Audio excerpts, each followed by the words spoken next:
Bonjour à tous mes mind people. Vous allez bien? Moi, je vais super bien. On va laisser les protocoles. Je voulais partager un état de fait avec vous. D'accord? Alors, en Côte d'Ivoire, le mois dernier, où il y a combien de temps? C'est récent, hein? À l'hôpital mère-enfant de Bingerville, il s'est passé un truc qui m'a vraiment bouleversée. C'est-à-dire, il y a 2 médecins franco-suisses qui se sont déplacés pour aller séparer les enfants siamois. D'accord? Et il y a même la première dame, Madame Dominique Ouattara, après, qui est passée là-bas parce que c'est elle qui a mis sur pied cet hôpital-là. C'est elle qui a eu la vision. Je ne dis pas que c'est son argent. Parce que vous avez venu écrire ici, non, ce n'est pas son argent, c'est la reine de la Côte d'Ivoire. Mais elle a eu la vision. Hein. Des fois aussi, il a arrêté un peu. Parce qu'il y en a qui ont l'argent, qui n'ont pas la vision. Donc, bref, cette dame-là, Madame Dominique Ouattara, la femme du président Alassane Ouattara, elle, franchement, l'hôpital mère-enfant de Bingerville, là, elle s'est arrangée à prendre les meilleurs médecins. Elle les a débauchés même dans toute l'Afrique, là, pour les emmener. Il y en a aussi qu'elle a fait comme ça. Et je vous laisse écouter. Maintenant, je vais rebondir sur un état de fait. Remarquez bien que les 2 médecins en question, ils sont venus les bras ballants. Nous emmène en Côte d'Ivoire 2 sœurs siamoises nées il y a 6 mois, reliées par le ventre. Cette condition extrêmement rare leur faisait courir de graves risques de complications. Une équipe de médecins franco-suisses s'est portée volontaire pour l'opération de séparation. Elle a duré, écoutez bien, 17 heures et nous avons pu y assister en exclusivité. C'est un document signé Florence Méréo avec Mathieu Régnier. Ce chant est une victoire. Celle d'une maman qui, pour la première fois, porte ses bébés séparément. Il y a quelques jours, ce geste était inimaginable. Car Marie, en bleu, et Grâce, en rose, sont nées siamoises.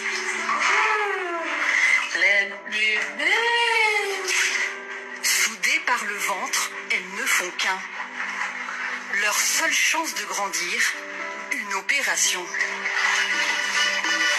C'est ici, près d'Abidjan, en Côte d'Ivoire, que l'exploit médical va avoir lieu. Venus de Paris, ces médecins ont parcouru 7500 km. Allons faire cette intervention. Bénévoles pour la chaîne de l'espoir, ils vont relever le défi. Les séparer après 17 heures d'une chirurgie hors norme. Veille de l'opération. Pour bercer ses filles, Charlotte imagine la plus belle des histoires. La promesse d'un avenir meilleur. Oui, tout ça va finir bientôt pour qu'on va sortir, aller se promener. Avoir une belle vie, une vie normale comme les autres. Totalement cambrées, les sœurs vivent, ou plutôt survivent. Chaque geste du quotidien est une épreuve. Les nourrir, les habiller, les tenir à bout de bras.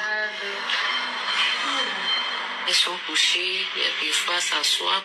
Elles ne sont jamais sorties dehors comme ça pour voir le ciel, pour voir le vent, pour voir les gens. Elles sont dans la maison. Ça me fait mal, ça me touche beaucoup.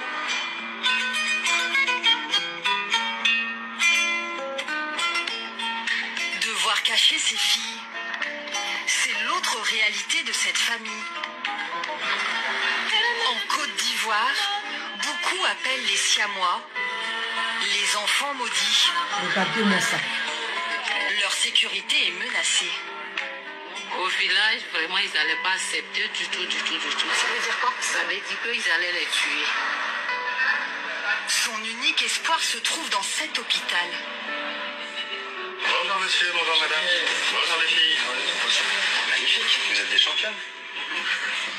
Les parents confient leur petite au médecin. Revenez, vous deux. Je compte sur vous, je vous attends. Au bloc, il ne faut surtout pas confondre les enfants. Adrien, l'anesthésiste, supervise.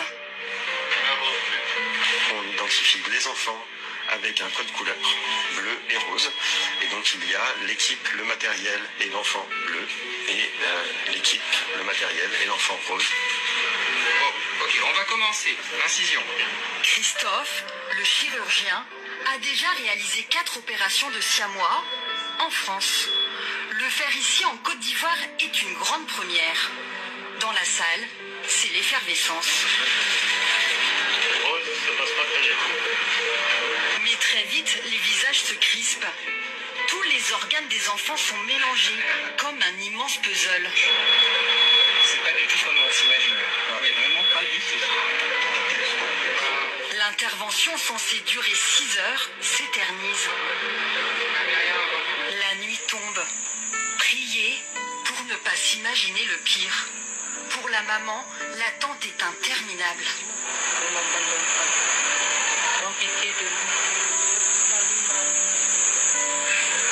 Mais au bloc, les soignants épuisés ne lâchent rien.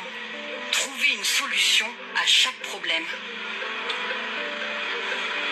Il faut que ça marche. Il faut que ça marche, il faut que les deux sortent. C'est vraiment ça. Maxime, le chirurgien ivoirien, a été associé à toute l'intervention. Collaboration unique. Alors, à lui l'honneur de la séparation. Le coup de ciseau final. Au cœur de la nuit, les siamoises deviennent des jumelles.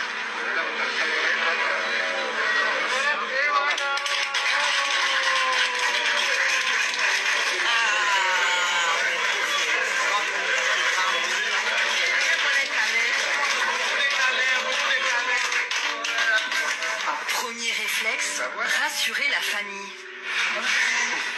Voilà, tout s'est bien passé. Tout s'est bien passé. Ils sont séparés. Ça, c'est la première vidéo.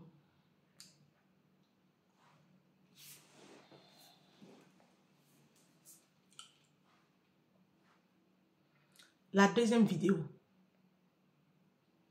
Là, ici, on a la première dame. Nous recherchons 65 personnes qui veulent travailler chez eux sur leur ordinateur. On a la première dame si ça qui... t'intéresse, clique sur le bouton en bas de cette...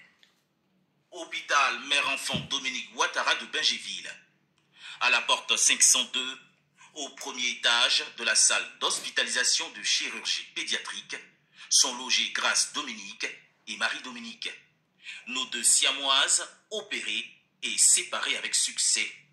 Reliées au niveau du thorax et de l'abdomen, ces jumelles fusionnées ont pu bénéficier de l'expertise médicale de la dite institution sanitaire. Nées par césarienne depuis le 10 juin 2024, elles sont prises en charge par le service pédiatrie au grand bonheur de Charlotte, la mère. Après la séparation, je suis contente. Ça n'a pas été du tout facile parce que depuis... Bon, après, donc voilà un peu. Alors, je ne suis pas rigolée. voici ce qui s'est passé en Côte d'Ivoire. Je pense que c'était dans le mois de novembre, octobre ou décembre, je ne sais plus. Mais il n'y a pas très longtemps, hein, ces temps-ci là. Alors, excusez-moi. Vous qui dites que les blancs sont méchants, les blancs sont mauvais. Là, on voit 2 médecins. Déjà, je vais déjà faire juste une lucarne pour dire merci à la première dame, Dominique Ouattara. Quand quelque chose est bon, il faut dire que c'est bon. Parce que quand vous voyez ce genre de truc, il y a des gens derrière qui ont fait un travail. Cette femme-là a eu la vision de mettre sur pied l'hôpital mère-enfant de Bingéville. Tu tapes sur Google, YouTube, l'hôpital mère-enfant de Bingéville, tu ne verras même pas la différence entre l'hôpital mère-enfant de Bingéville et puis l'hôpital de Melun par exemple. Ou un hôpital quelconque ici en France. C'est les mêmes choses, c'est le même. C'est-à-dire qu'elle a pris carrément le plan d'un hôpital en France.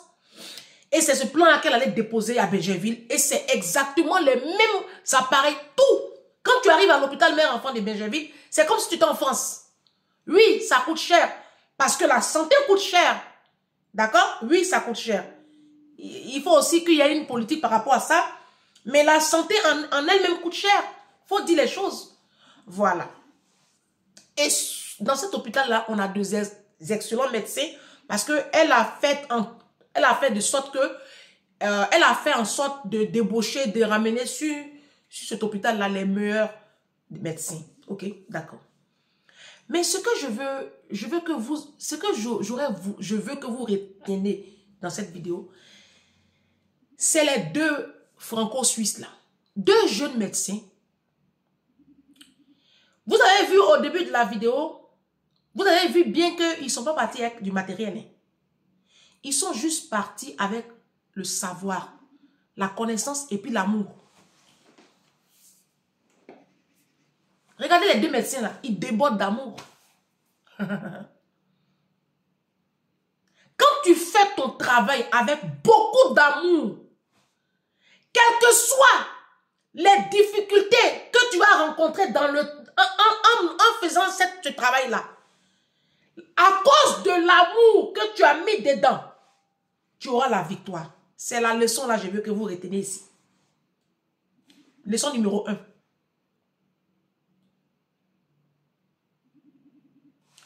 Je vais déposer mon téléphone là-bas. Ils ne sont pas partis. Ils ont pris l'avion. Vous avez vu, non? Ils ont mis les sacs à dos. Ils ont mis les sacs à dos. Dans le sac à dos, il n'y a rien dedans.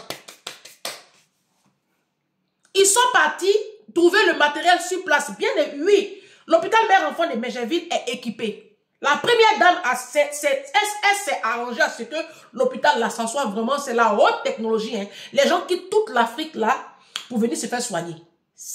Franchement, c'est l'hôpital, bravo. En tout cas, sur ce point-là, bravo. Maintenant, c'est les prix là. Qu'ils essayent de revoir un peu les prix. Comme la population est pauvre là. La première dame, il faut essayer de voir les prix. Hein, les prix là, c'est les prix. Sinon, c'est bien. Ma grande soeur a été opérée là-bas de fibrome. Docteur Kourouma, un médecin, mais hors norme. Hors norme. Lui, il est toujours ici, hein, en train de se faire former. Hein. Docteur Kourouma, il est toujours en train de se frotter au blanc là. Il est tout le temps ici en France. Et c'est ça la deuxième leçon. Et je vais, vous, nos médecins en Afrique, si. Vous qui dites que nous on fait diffamation et puis nous, notre nom à l'aéroport, c'est le procureur là. Les deux médecins blancs là, ils ont travaillé avec amour et diligence. Il n'y avait pas, ils ne sont pas partis avec un matériel. Ils ont opéré avec le matériel qu'ils ont trouvé sur place. Pourquoi vous ne faites pas ça? Parce que vous n'avez pas l'expertise. Vous n'avez pas l'expérience. Mais dans ce cas-là, essayez de sortir de vos zones de confort et puis apprenez avec eux. Venez ici. Quand il y a des colloques, quand il y a des séminaires de formation, venez refaire des mises à niveau. C'est comme ça dans les entreprises, dans tous les grands groupes là. Même ceux qui font personnes âgées. À chaque fois, on les emmène encore en formation dans la même entreprise. Même nos enfants qui sont dans les grands groupes là, ils ont des formations au sein de l'entreprise. Mais oui, parce que le monde évolue en fait. Et la médecine évolue à la vitesse de la lumière. C'est comme les réseaux sociaux. C'est pareil avec la médecine. La médecine évolue. Et vous, nos médecins en Afrique, vous avez cette culture-là. Vous êtes tellement orgueilleux. Et vous avez cette culture-là de rester dans vos... Vous êtes tellement sédentaire. Rester dans vos petites zones de confort. Vous ne voulez pas vous embrasser d'autres cultures. Mais c'est eux qui ont créé la médecine. Donc, venez apprendre. N'ayez pas honte. Il n'y a pas de honte à ça. Parce que ce qu'eux, ils font là, c'est rien d'extraordinaire. C'est juste qu'ils prennent l'habitude de se frotter aux autres et puis ils apprennent. Apprenez. Ben oui. Les deux petits blancs là, ils ne sont pas partis à quelque chose. Comme vous avez vu blanc dans vos locaux, vous étiez tellement... Voilà, il y a aussi le complexe hein, d'infériorité, donc c'est blanc, mais ils ne font rien d'extraordinaire. Ils ont juste l'amour du prochain en eux. Et ceux qui sont à la diaspora peuvent en témoigner sous mes pages ici. Les médecins blancs là, il y a un truc, ils ont un truc, je vous assure, ils ne sont pas normaux. Je vous assure. Mais c'est normal qu'avec eux, le taux de mortalité chute. Ça baisse. Et puis, ils ont la foi. C'est nous, on dit on croit en Dieu. On est là, Jésus. On emmène le monde. Vous avez suivi le reportage, non? L'opération était partie pour durer que 6 heures. 17 heures d'opération. Qu'est-ce qui s'est passé? 17 heures. Ils n'ont pas lâché. Les deux petits blancs là, ils sont en mission. Ce sont des anges.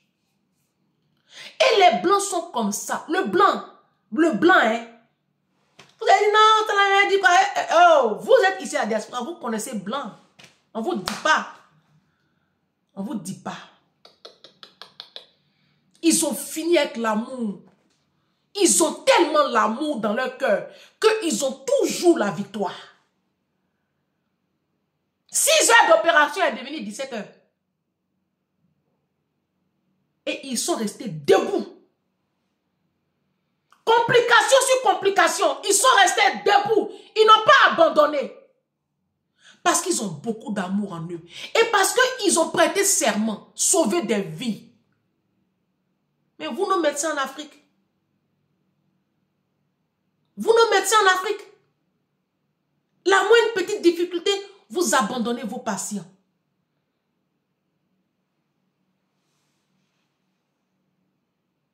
Blanc, hein?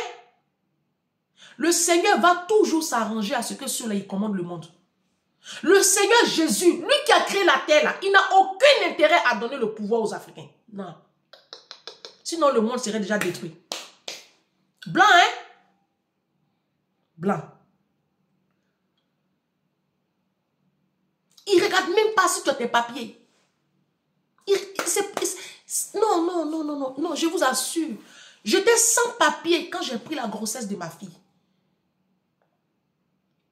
La grossesse était déjà avancée quand je me suis retrouvée à l'hôpital hôpital intercommunal de Créteil. Quand le docteur Castaigne a vu mon état de santé,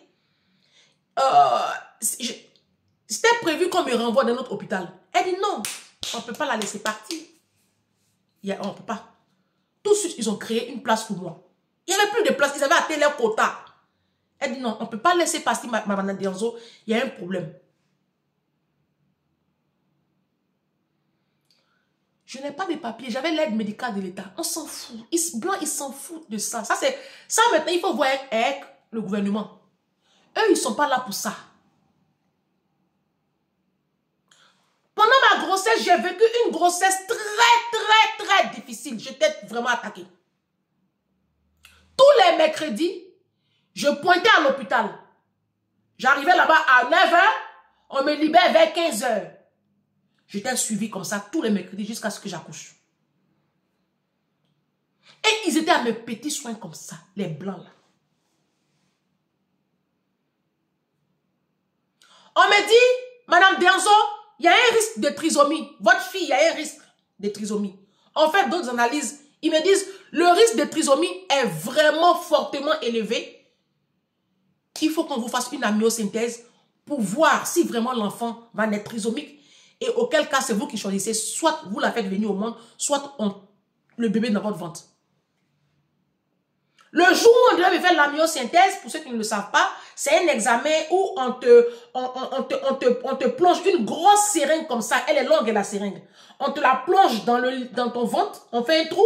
On te plonge ça dedans. On anesthésie un peu là. On fait un trou, on plonge pour retirer le liquide amniotique où l'enfant baigne là. Et ce liquide là, ils vont l'étudier pendant 4 semaines. Et pour voir si l'enfant est vraiment truc. C'est ça qui peut définir. Mais ce jour-là, dans la salle d'opération, il y avait docteur Castaigne, il y avait 3 autres personnes que je connaissais l'infirmier là, mais des personnes extraordinaires. Il y avait même un psychologue. Blanc, hein? Blanc à cœur. Quand vous critiquez les blancs, que vous critiquez les politiques, je suis d'accord.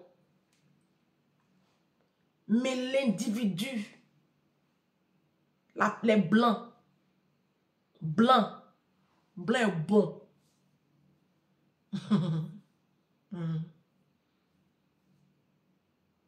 Et puis, ils ont fait mon opération, ils ont fait. Et pendant l'attente des résultats, le psychologue était constamment au téléphone avec moi. Blanc cresson là.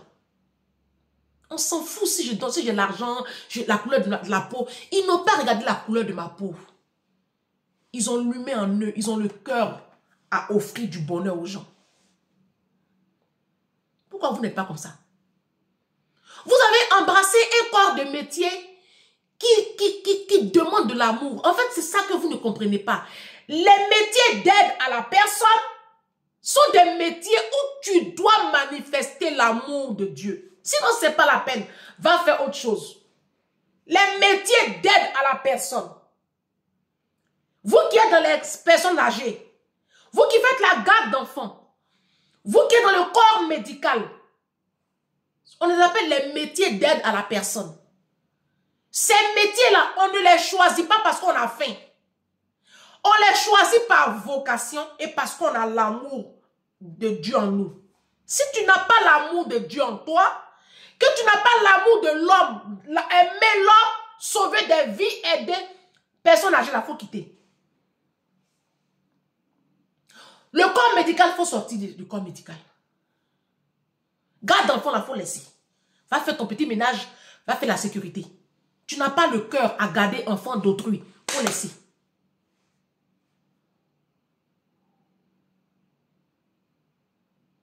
C'est terrible en fait. Hein? J'ai laissé mon téléphone là-bas.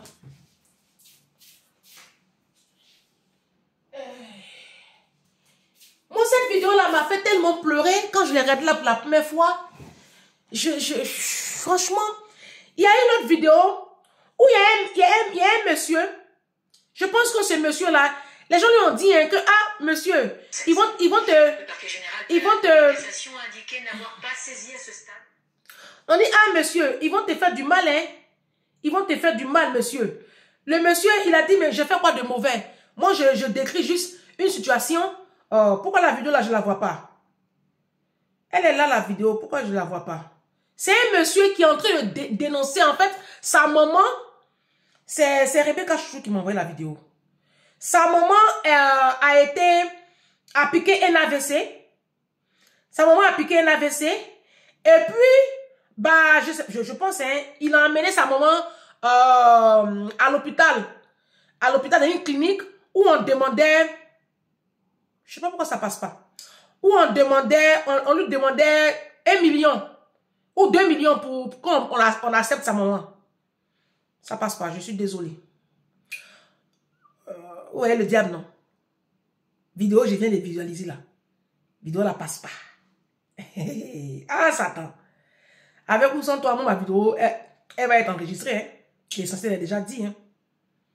Je ferai une autre vidéo où je présenterai ce monsieur-là. Le titre, c'est Cri de détresse. C'est un Africain. Hein. Donc, il expliquait que quand il a emmené sa maman dans la clinique, sa maman a piqué la crise au village. Donc, il allait chez sa maman. Il a pris une ambulance. Il a emmené sa maman sur Abidjan. Arrivé sur Abidjan, comme il a un peu les moyens, il a emmené sa maman dans une clinique. Sauf qu'il fallait payer tout de suite là une caution de 2 millions. La femme est en train de mourir. La femme est en train de mourir. Il fallait payer une caution de 2 millions. Il n'a pas les 2 millions cash. Donc, il court, il va maintenant sur le CHU de Cocody, je pense. Arrivé au CHU de Cocody, on prend sa maman en truc. D'abord, ils disent qu'il n'y a pas de place. La femme est en train de mourir. Hein. Ils disent qu'eux, il n'y a pas de place, ils ne peuvent pas la prendre. Je crois que d'abord, il a un autre CHU, après, il a changé encore de CHU. La femme est en train de mourir. Hein. Moi, je vous ai raconté, pour moi, il n'y avait pas de place. Et quand elle a vu mon état de santé, elle dit, Madame Dianzo, ne bouge pas. Mais il dit, il n'y a pas de place. Ils ont changé. Arrivé à côté là-bas, après, sa maman est décédée. Hein. Sa maman a fait 45 jours sur le CHU de Cocody. Elle est décédée. Donc, pendant les 45 jours qu'il a passé sur le CHU de Cocody, il a assisté à des scènes qu'il a tellement horrifié. Je présenterai sa vidéo dans une autre vidéo. Mais en fait, le monsieur, il raconte l'histoire, mais je pleure. Je pleure. Et les gens dans les commentaires ont dit, ah, monsieur, faites attention parce que c'est quoi du wow. Là, vous êtes en train de vous attaquer au médecin. L'ordre des médecins va vous prendre, on vous emmène au tribunal là-bas et puis vous connaissez ces personnes. Ceux-là, ils sont puissants. Leur ordre des médecins, ils sont puissants. On ne peut pas leur parler, on ne peut rien dire. Le monsieur a dit, mais j'ai dit quoi de mauvais? Je dis tout simplement, je vous montrerai, ça passe pas. Je dis seulement ce qui s'est passé. Il a cité plein de cas comme ça. Il dit, si je vous fais écouter la vidéo du monsieur, c'est TikTok. Vous allez pleurer. Comment les médecins traitent la vie humaine en Afrique? On va parler, non. Ton nom est chez le procureur. Non, ton nom est ici. Oh. C'est les critiques là qui font que les gens changent. C'est les critiques. C'est les critiques. On ne peut pas être dans un pays, sur un continent et puis on ne parle pas. Mais quand on ne parle pas là, vous faites n'importe quoi aussi. Même les pasteurs aujourd'hui, quand on entend les critiques là, ils sont de les doser. J'ai parlé des femmes de nos pasteurs qui n'attrapaient plus le sac à main. 2 jours là, elles ont commencé à attraper le sac à main. Jusqu'à les abonnés m'ont amené même les vidéos. Ah Ange, on dirait ils ont écouté ta vidéo. Hein. Les femmes là, elles commencent à attraper le sac à main. Hein. Elles vont doser un peu. Vous voyez un peu, non? C'est les critiques. Pas souvent les gens s'oublient un peu. Le monsieur explique la situation, mais je pleure. Donc, revenons aux 2 petits blancs là. Les 2 jeunes blancs là. L'amour. Ah, ça m'a marqué, hein. Moi, la vidéo là, ça m'a marqué, hein. C'est 17 heures d'opération là qui m'ont marqué. 17 heures. Tellement ils ont la foi. En fait, il y a des métiers là, quand tu fais là, si tu n'as pas la foi, il faut laisser. Faut laisser. Il y a des métiers, c'est la foi. Vous voyez les blancs comme ça là, vous pensez qu'ils ne connaissent pas Dieu. Hein? Moi, j'ai travaillé chez Blanc pendant 13 ans. Vous pensez qu'ils ne connaissent pas Dieu. Parce que eux, c'est des gens qui sont très discrets en fait. C'est vous là. Jésus, oh, Jésus revient bientôt. Oh, entre temps, tu es dans le péché. Tu as la haine dans ton cœur. Tu passes ton temps à calomnier les gens, les panels, tu critiques, oh, tu critiques. Méchanceté, tu es dans ton cœur là. Vous, jalousie, tu es envieuse. Quand tu vois ta copine comme ça là, si ta copine a payé ça, tu vas courir, tu vas aller payer l'autre. Ça, c'est l'envie. Concurrence, challenge. Eux, ils ne sont pas dans ça. Mais ils manifestent l'amour. 17 heures. C'est la foi qui fait ça. C'est quand tu as la foi. Opération, toi-même, tu as mis sur papier 6 heures. C'est la foi qui fait que toi, tu vas tenir 17 heures. Allez, ils arrivent. Et c'est ça. C'est ça, en fait, la vie. Hein. Tu te lances dans un projet. Tu te dis non. Et puis après, tu rencontres des difficultés. Mais tu ne lâches pas. Ils n'ont pas abandonné. Hein. Si c'était les Africains seuls, là, il y a longtemps, on parle d'eux au passé. Oui. Madame Dominique, mais c'est très bien elle connaît ces éléments là-bas. C'est pour ça que c'est l'État, hein, c'est les organisations là qui. Et puis on les appelle, hein, les blancs là. Tout ça là, c'est ça. Parce qu'on va vous donner ça, vous. Vous en Côte d'Ivoire là, vous qui l'argent, vous c'est l'argent qui est plus que la vie humaine là. C'est à vous de donner les 2 bébés là. Est-ce que les 2 bébés là, c'est quel nom vous avez envoyé là? C'est quel argent vous avez envoyé là? Hein, c'est parce que c'est les blancs sont là que vous les voyez, ils font comme s'ils font une chance. Non, en réalité, c'est pas ça, vous faites. En réalité, vous vous en foutez. C'est vrai, les blancs sont là, la caméra est là. Quand vous faites genre, c'est devant la caméra, vous faites comme si vous êtes très passionné par le métier. Il y a des métiers là, si tu n'as pas l'amour, on ne fait pas ça même pour l'argent. Il y a des métiers là, on ne fait pas pour l'argent. Si tu veux un métier où c'est pour l'argent, il faut aller être ingénieur, mécanicien, ça va là-bas. Mais un métier où c'est l'humain là, où il y a la vie humaine en jeu là, c'est pas pour l'argent. On fait ça par amour et puis par passion, par vocation. Si tu n'es pas appelé à ça là, il faut laisser. Il faut laisser. Et puis, la corruption fait que en Afrique, là, les gens n'ont même pas de compétences. J'ai ma fille Sarah qui m'a envoyé une vidéo. Elle dit, oh, je regarde la vidéo, ça c'est ma copine qui vient à peine de m'envoyer ça. Elle s'en va à l'hôpital, à Abidjan. L'infirmière, une infirmière qui ne sait même pas faire une perfusion. Perfusion, elle ne sait pas. Elle ne sait pas faire. Et on demande au médecin de venir faire la perfusion. Il dit que lui c'est pas son travail. Parce que lui-même, il ne sait pas faire perfusion. J'ai une autre abonnée qui dit, Ange, même médecin ne sait pas faire perfusion. Le médecin que moi, il n'a pas pu me perfuser. J'ai dit, mais vous parlez de quoi même? On est où? C'est là maintenant, elle va se rendre compte que, en fait, Je sais pas si c'est aide-soignante ou même si c'est infirmière. En tout cas, la personne ne même pas là à l'école. Moi, j'ai une abonnée qui m'a dit, Ange, écoute-moi très bien. Ma soeur, même père, même mère, elle est ici dans tel hôpital dont je tairai le nom. Elle est dans tel hôpital. Elle est aide-soignante. Elle n'a pas fait école d'aide-soignante. C'est mon tonton qui l'a mis là-bas. Je dis, mais même si vous mettez les gens là-bas, au moins, donnez-leur au moins la formation ou bien des bases.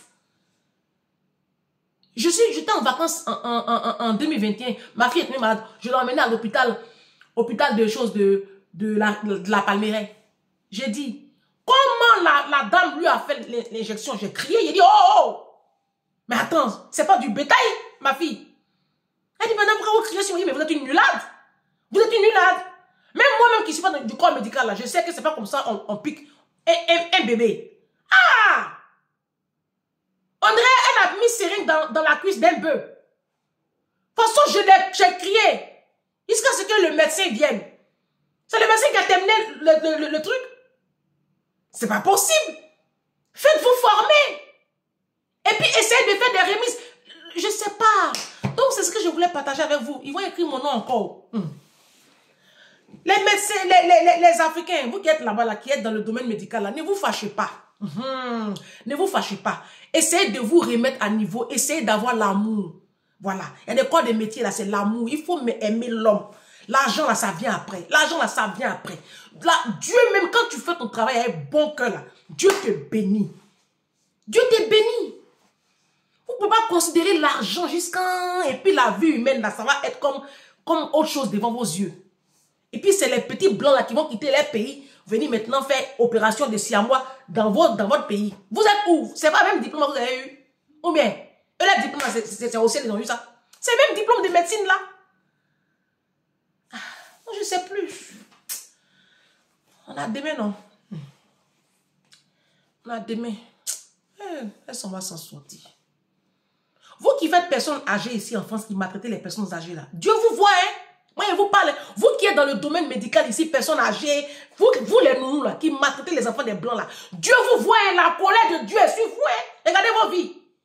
Les métiers d'aide à la personne là, si tu n'as pas l'amour, il faut laisser. Faut laisser. Parce que tu es en train de te fermer les portes et tu es en train de verrouiller le ciel sur la tête de tes enfants. Moi, je vous parle de ce qui est écrit dans la Bible. Quand vous êtes chrétien qui ne lit pas la Bible,